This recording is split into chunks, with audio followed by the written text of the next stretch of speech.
Hi hello അസ്സാം വലൈക്കും നമസ്കാരം. ഞാൻ കമറുന്നീസ.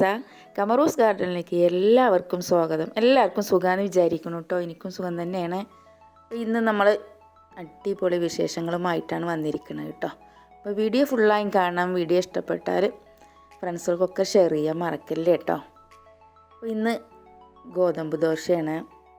അതിന് വേണ്ടി കുറച്ച് ഗോതമ്പ് പൊടിയൊക്കെ എടുത്തിട്ട് ഒന്ന് ശരിയാക്കിയിട്ടുണ്ട് കേട്ടോ. പിന്നെ നമ്മളതിലേക്ക് ഗ്രീൻ പീസാണ് എടുത്തിരിക്കുന്നത്. അതൊന്ന് വേവിച്ചെടുത്തിട്ടുണ്ട്. അപ്പോൾ ദോശ ചുട്ടും കൊണ്ടിരിക്കേണ്ട ആ സമയത്ത് തന്നെ നമ്മൾ സവാളയും ഇഞ്ചിയും വെളുത്തുള്ളി എല്ലാം കൂടി വാറ്റി കറിവേപ്പിലയും ഒക്കെ ഇട്ട് കൊടുത്തിട്ടുണ്ട് കേട്ടോ. അപ്പോൾ അടിപൊളിയായിട്ടുള്ള കറിയാണ് ഉണ്ടാക്കുന്നത്. പിന്നെ നമ്മൾ കുറച്ച് ഉലുവ പൊട്ടിച്ചതിന് ശേഷം ചെറിയ ജീരകമൊക്കെ ഇട്ട് കൊടുത്തിട്ടുണ്ട് കേട്ടോ. എല്ലാം എണ്ണയിൽ പൊട്ടിച്ചതിന് ശേഷമാണ് നമ്മൾ ഇഞ്ചിയും വെളുത്തുള്ളിയൊക്കെ ഇട്ട് കൊടുത്തിരിക്കുന്നത്.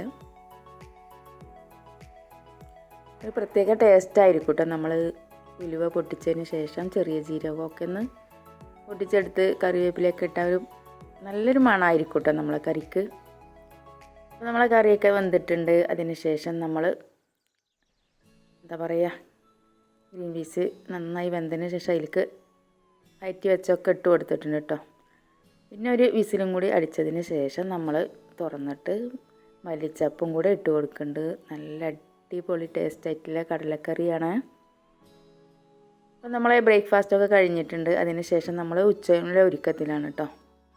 അപ്പോൾ ഇന്ന് അടിപൊളി കറി എന്ന് പറഞ്ഞാൽ വെണ്ടയ്ക്കയും അയിലയും വെച്ചിട്ടുള്ള കറിയാണ് കേട്ടോ. അപ്പോൾ ഇതുപോലെ ഒന്ന് ഉണ്ടാക്കി നോക്കി. അടിപൊളി ടേസ്റ്റാണ്. അപ്പോൾ അതിന് വേണ്ടി വെണ്ടയ്ക്ക കുറച്ച് നീളത്തിൽ അരിഞ്ഞെടുത്തിട്ടുണ്ട്. നടു പൊളിച്ചിട്ടാണ് കേട്ടോ. അപ്പോൾ നമ്മളതിൽ എന്തെങ്കിലും വെണ്ടയ്ക്ക ഇടുമ്പോൾ അതിൻ്റെ ഉള്ളിൽ ചെറിയ പുഴുക്കളൊക്കെ വരാൻ സാധ്യതയുണ്ട്. അപ്പോൾ നമ്മൾ നടു പൊളിച്ച് ഇങ്ങനെ ഇതുപോലെ ചെയ്യുകയാണെങ്കിൽ നമുക്ക് ഫുള്ളും കാണാൻ പറ്റും കേട്ടോ. അതിന് വേണ്ടി ഇഞ്ചിയും വെളുത്തുള്ളിയും സവാളയും എല്ലാം ഒക്കെ ഒന്ന് അരിഞ്ഞെടുത്തിട്ടുണ്ട്. തക്കാളിയും കുറച്ച് പുളി എടുത്തിട്ടുണ്ട്. അപ്പോൾ എല്ലാം ശരിയാക്കി വെച്ചതിന് ശേഷം നമ്മളൊരു ചട്ടി അടുപ്പത്ത് വെച്ചിട്ട് ഉലുവ പൊട്ടിക്കുകയാണ് കേട്ടോ. ഉലുവ പൊട്ടിയതിന് ശേഷം നമ്മളതിലേക്ക് വെളുത്തുള്ളി ഇഞ്ചി ഇട്ട് കൊടുക്കുന്നുണ്ട്. ഒരു മിനിറ്റ് കഴിയുമ്പോൾ അതിലേക്ക് സവാളയും കൂടെ ഇട്ട് കൊടുക്കുന്നുണ്ട് കേട്ടോ. അങ്ങനെ വെളുത്തുള്ളി ഇഞ്ചിയും ഒന്ന് എണ്ണയിൽ വഴറ്റിയതിന് ശേഷം അതിലേക്ക് നമ്മൾ സവാള ഇട്ട് കൊടുക്കുന്നുണ്ട്. അപ്പോൾ അതങ്ങനെ ആയിക്കൊണ്ടിരിക്കുന്ന സമയത്ത് നമ്മൾ വെണ്ടക്ക കട്ട് ചെയ്തപ്പോൾ കുറച്ച് മൂപ്പ് കൂടിയ രണ്ടെണ്ണയ്ക്ക് ഇട്ടിട്ടുണ്ട് കേട്ടോ. അപ്പോൾ അത് നമ്മൾ കളയല്ലേ. അടിപൊളി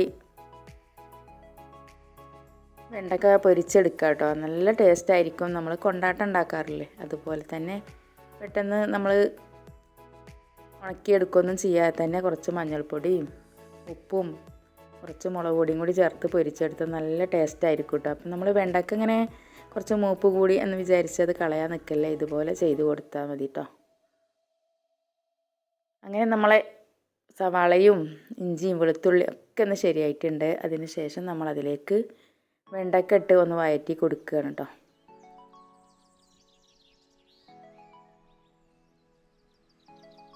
ഒരു 10 മിനിറ്റ് നന്നായി ഒന്ന് വഴറ്റിയതിന് ശേഷം നമ്മളത് കോരി എടുക്കുന്നുണ്ട്. ആ വഴുവഴുപ്പൊക്കെ ഒന്ന് പോകാൻ വേണ്ടിയിട്ടാണ് കേട്ടോ. അപ്പോൾ എണ്ണയിൽ കിടന്ന് ഒന്നിങ്ങോട്ട് വഴറ്റി വരുമ്പോൾ അതൊക്കെ ശരിയായിക്കോളും. അതിന് ശേഷം അതെല്ലാം ഒന്ന് കോരി എടുക്കുന്നുണ്ട് കേട്ടോ.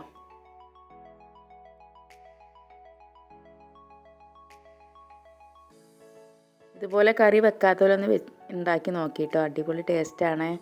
നമ്മൾ മത്തി കിട്ടിയാലും ഇതുപോലെ ചെയ്യാം കേട്ടോ. വെണ്ടയ്ക്ക ഒപ്പം ഇട്ട് കൊടുക്കുക.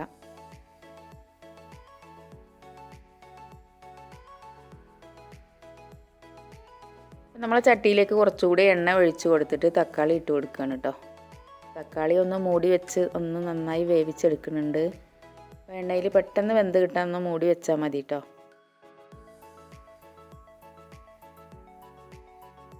നമ്മൾ തക്കാളി പെട്ടെന്നായിട്ടുണ്ട് കേട്ടോ. അതിലേക്ക് മുളക് പൊടി മല്ലിപ്പൊടി അതുപോലെ മഞ്ഞൾപ്പൊടി ഇട്ടിട്ട് നന്നായി ഒന്നും കൂടെ എണ്ണയിൽ വഴറ്റിയെടുക്കുന്നുണ്ട് കേട്ടോ.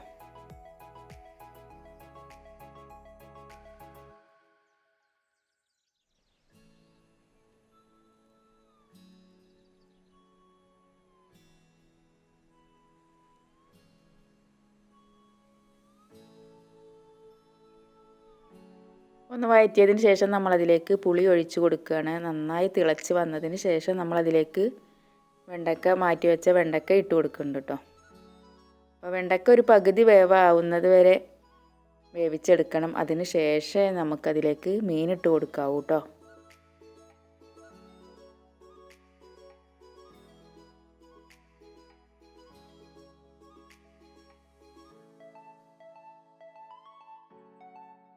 അങ്ങനെ നമ്മളെ കറി നന്നായി തിളച്ചുകൊണ്ടിരിക്കുകയാണ്. ആ സമയത്ത് നമ്മൾ വെണ്ടക്ക ഇട്ട് കൊടുത്തിട്ടുണ്ട് കേട്ടോ.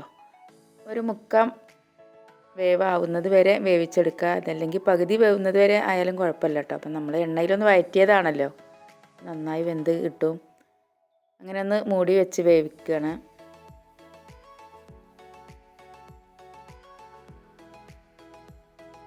അതിന് ശേഷം നമ്മൾ അയില ഇട്ട് കൊടുക്കുന്നുണ്ട് കേട്ടോ. അപ്പോൾ മീൻ പെട്ടെന്ന് വെന്ത് കിട്ടും കേട്ടോ. ഒരു 5 മിനിറ്റൊക്കെ ഒന്ന് വേവിച്ചെടുത്താൽ മതി, പെട്ടെന്നാവും. നന്നായി വെണ്ടയ്ക്കൊക്കെ വെന്ത് കിട്ടിയിട്ടുണ്ടല്ലോ, അപ്പം ഇനി ഒരുപാട് അങ്ങ് വേവിക്കേണ്ട ആവശ്യമൊന്നുമില്ല.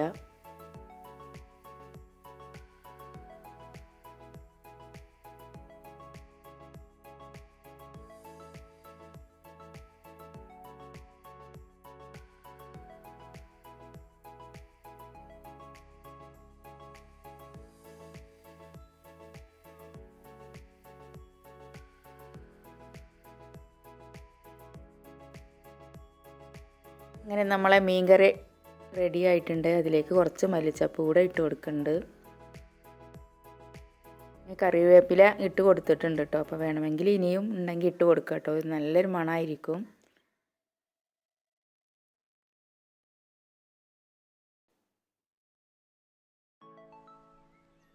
നമ്മളെ മീനൊക്കെ നന്നായി വെന്തതിന് ശേഷമാണ് ഞാൻ കുറച്ച് തേങ്ങ അരച്ച് അതും കൂടെ ഒഴിച്ച് കൊടുക്കുന്നുണ്ട് കേട്ടോ. കുറച്ചധികം കറിക്ക് വേണ്ടിയിട്ടാണ്. ഇതുപോലെ കറി ഉണ്ടാക്കുക പൊറോട്ടയിലേക്കും ദോശയിലേക്കും ചോറിലേക്കും ഒക്കെ നമുക്ക് എടുക്കാം കേട്ടോ. അതിന് ശേഷം കുറച്ച് മീൻ മസാല ആക്കി വെച്ചിരുന്നു, അതുകൂടെ ഒന്ന് പൊരിച്ചെടുക്കുന്നുണ്ട്.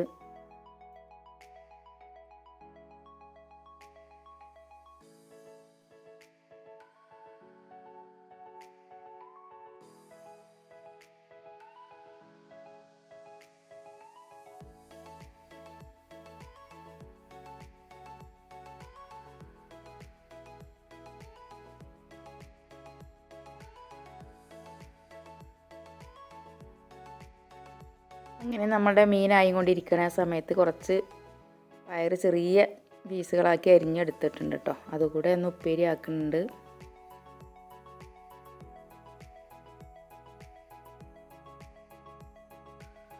അങ്ങനെ നമ്മളെ ഉപ്പേരി ശരിയായി കൊണ്ടിരിക്കുകയാണ്. ആ സമയത്ത് നമ്മൾ ഒരു 10 മിനിറ്റ് നമ്മൾ വെണ്ടക്ക ഉപ്പും മുളകും ഒക്കെ നാക്കി വെച്ചിരുന്നു കേട്ടോ. അതും കൂടെ ഒന്ന് പൊരിച്ചെടുക്കുന്നുണ്ട്. നമ്മൾ ഇങ്ങനെ പെട്ടെന്ന് ഉണ്ടാക്കണ കൂട്ടാനുകൾ ഭയങ്കര ടേസ്റ്റ് ആയിരിക്കില്ലേ. ഒന്ന് കൊണ്ടാട്ടാണെങ്കിൽ നമ്മൾ ഉണക്കി കുറച്ച് സമയമൊക്കെ എടുക്കണമല്ലോ. അതൊരു ദിവസം കൊണ്ട് തന്നെ നമുക്ക് ഇതുപോലെ പൊരിച്ചെടുക്കാം. വെണ്ടക്ക പയറൊക്കെ മൂപ്പ് കൂടുകയാണെങ്കിൽ പെട്ടെന്ന് ഇതുപോലെ പൊരിച്ചെടുക്കാം കേട്ടോ.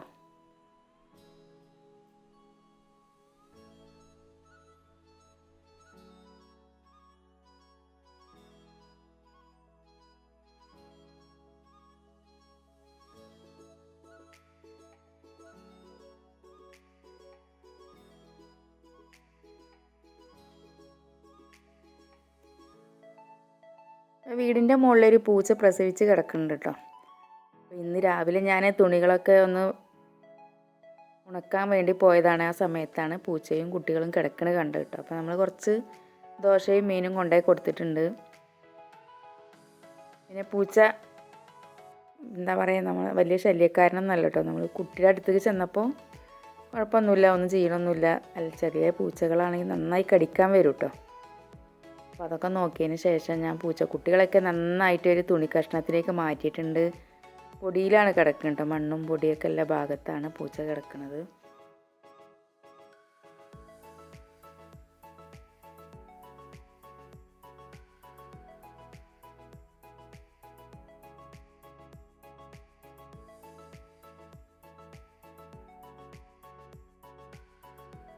നല്ല ഭംഗിയുള്ള പൂച്ചക്കുട്ടികളാണ് കേട്ടോ. അങ്ങനെ ഒരു തുണിയൊക്കെ വിരിച്ചു കൊടുത്തിട്ടുണ്ട്.